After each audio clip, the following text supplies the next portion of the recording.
Le bulletin, une présentation de Multiprêt. Qui d'autre? Cette semaine, le bulletin fait un arrêt à Saint-Hyacinthe, au Cégep plus précisément, pour faire un petit brin de jasette avec le directeur adjoint des sports. Il s'agit de Mathieu Gauthier-Brancoli. Salut Mathieu! Salut!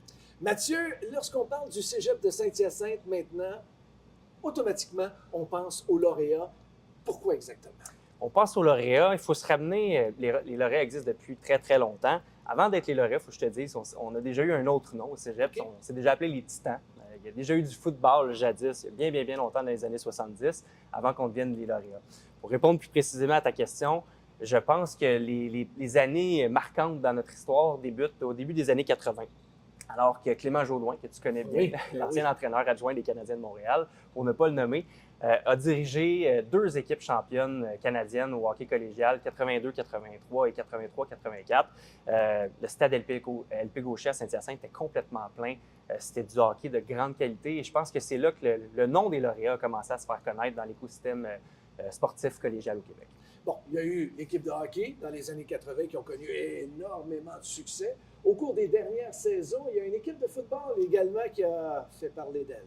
L'équipe de football fait parler d'elle en bien et pour les bonnes raisons. On est très, très heureux de notre programme de football. Mais avant de parler des succès actuels, je veux t'amener au début du programme d'entraînement. Lorsque la direction du collège a pris la décision finalement d'amener une équipe de football en Division 3. Donc, quand tu veux amener un programme, il faut que tu passes faut que tu commences par la Division 3, c'est normal. On a eu une première saison de misère. Ça a été très, très, très difficile dans le sens que bâtir un programme de A à Z, c'est pas facile. Ça prend des joueurs, oui, mais ça prend une culture, et aucun point marqué dans la première saison, même pas un safety, rien du tout. Donc, ça a été une année, disons, pour bâtir un peu puis se dire, bon, comment on peut faire qu'est-ce qu'on doit faire pour s'améliorer? Et depuis l'arrivée de Sébastien Deschamps, le programme a vraiment progressé de façon considérable. Un premier bol d'or en 2017, un deuxième bol d'or en 2019 en Division 3, ce qui nous a amené à faire une demande pour monter en Division 2. Et depuis, bien, effectivement, on a eu beaucoup de succès, des prestations peut-être un peu plus difficiles qui nous ont permis d'apprendre au début de notre parcours en Division 2. Puis aujourd'hui, bien, vraiment, le programme est à son apogée avec 2 victoires en 2 ans au bol d'or. Oui, exactement. Que de succès pour Sébastien Deschamps comme entraîneur-chef. Oui. On le dit, on le répète, lorsqu'on parle du Cégep de Saint-Hyacinthe, on pense immédiatement aux lauréats. Est-ce qu'il y a une recette magique chez les lauréats? Il n'y a pas de baguette magique, en fait, pour avoir du succès. On l'a dit, on parle de Sébastien, mais Sébastien vous dirait que c'est pas un one-man show. C'est pas le succès ne repose pas juste sur lui. Il y a une équipe entière derrière qui travaille extrêmement fort, puis nous, on les voit, on les fréquente, puis on sait à quel point c'est des heures, c'est beaucoup de travail. Puis là, je prends le football comme exemple, mais ça peut être dans n'importe quelle de nos disciplines. L'ensemble du personnel d'entraîneur, c'est vraiment des personnes qui sont dédiées, qui sont passionnées par le sport et qui finalement mettent sur pied un programme qui est à la hauteur de nos attentes. On travaille de pair avec eux. On s'assure que nos entraîneurs partagent notre vision, qui est d'être une grande famille de sport, pas juste une équipe de foot, une équipe de hockey, une équipe de rugby. C'est une grande famille de sport dans laquelle on veut que tout le monde se tienne et que tout le monde s'encourage. Et on veut être une porte d'entrée pour le sport universitaire québécois. Donc, on veut s'assurer d'avoir un programme qui est vraiment d'excellence. Donc, il faut mettre beaucoup de choses en place. Mais disons que oui, il y a énormément de travail derrière. Et ça, Mathieu, ça se fait pas du jour au lendemain. Tu es en poste depuis 2019. Ouais. Il faut avoir une vision à long terme. Il faut avoir une vision à long terme, effectivement, puisque le sport évolue très, très rapidement, puis il faut réagir à ça. Il faut mettre en place... Dans le sport collégial n'est pas différent tant que ça des autres écosystèmes. Le collégial n'est pas différent du sport civil, par exemple. Tout le monde compétitionne les uns contre les autres pour avoir le meilleur programme. Tu demanderais à n'importe quel cégep à travers la province, tout le monde veut avoir le meilleur programme de sportif collégial. Oui, ça prend une vision à long terme, puis il faut surtout s'adapter à chaque année. Il faut revoir nos façons de faire, il faut être capable de se regarder dans le miroir et dire qu'est-ce qu'on a fait de bien, mais qu'est-ce qu'on a fait aussi de mal ou de moins bon pour apporter des corrections. Mais assurément, je pense qu'on a le bon personnel. Comme je l'ai dit tantôt, on a des entraîneurs, puis je pense au personnel administratif également derrière qui est très important. Le staff médical sportif qui fait beaucoup de prévention, pour s'assurer d'avoir du succès, mais également tout ce qui est fait derrière pour la réussite académique. Donc, des efforts colossaux qui sont faits à ce niveau-là. Oui, et pour réussir, il faut avoir une vision à long terme. Et naturellement, Mathieu, il faut être appuyé par la direction du cégep. Inévitablement, parce que vous le savez, le sport, ça coûte cher.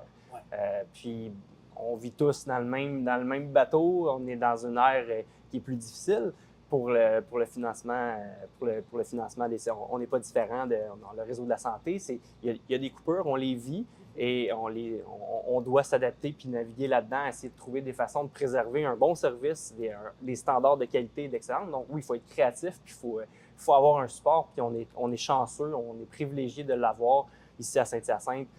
On croit beaucoup en ce moteur-là qui est le sport comme façon de réussir finalement ses études. Et on a parlé surtout de l'équipe de hockey et de football, les lauréats. Mais les lauréats, c'est beaucoup plus que ça. C'est 15 équipes au total. Absolument. On a 15 équipes sportives, on a du e-sports également qu'on a parti. Donc, à chaque équipe, derrière chaque équipe, finalement, il y a une histoire. Derrière chaque nouvelle équipe qu'on a également apportée, parce que oui, tu l'as mentionné, je suis ici depuis 2019.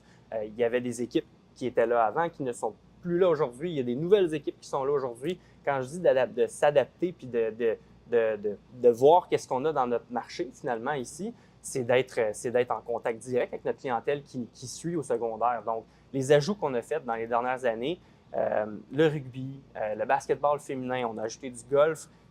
Notre équipe de soccer masculin a fait le saut en Division 1 il y a 2 ans. Notre équipe a non seulement accédé à la Division 1, ils ont atteint la finale provinciale dans les 2 premières années de leur existence en Division 1. Derrière chaque effort qu'on met, puis une vision qu'on a à long terme, mais naturellement, il y a une analyse, puis on regarde sont où nos possibilités, puis qu'est-ce qu'on peut faire pour faire progresser notre programme. Si on a du succès, comme je dis, c'est que c'est un travail d'équipe avec nos entraîneurs qui font du recrutement dans les écoles, qui s'assurent de bien comprendre notre marché pour qu'on ait un programme qui est vraiment adapté à la réalité de 2024. Et il y a sûrement des jeunes qui regardent présentement, qui veulent aller dans un cégep. Ce qui est très important de mentionner, c'est que les lauréats sont une porte d'entrée pour les équipes universitaires par la suite. Absolument. C'est notre vision. En fait, puis on le sait que dans les cégeps, oui, il y a des programmes préuniversitaires, puis il y a des programmes aussi techniques. On veut, oui, c'est une porte d'entrée pour le sport universitaire. C'est notre mission, c'est ce qu'on veut faire, c'est ce qu'on veut. On veut leur offrir un programme d'excellence collégiale qui va leur ouvrir les portes au sport universitaire québécois, mais on veut également qu'ils deviennent des bons individus sur le plan social, sur le plan académique et sur le plan sportif. Quelqu'un qui fait une technique, qui veut accéder au marché du travail, qui est également, il y a deux types de parcours au cégep. Oui. Bien, ce qu'on veut s'assurer, c'est qu'ils deviennent une bonne personne avec des bonnes valeurs et qu'ils endossent les valeurs du cégep et des lauréats. Mathieu Gauthier-Brancoli, merci beaucoup de nous avoir accordé cette entrevue-là. Toujours très agréable. Ça m'a fait énormément plaisir. Salut. Merci. Le Bulletin, une présentation de Multiprêt. Qui d'autre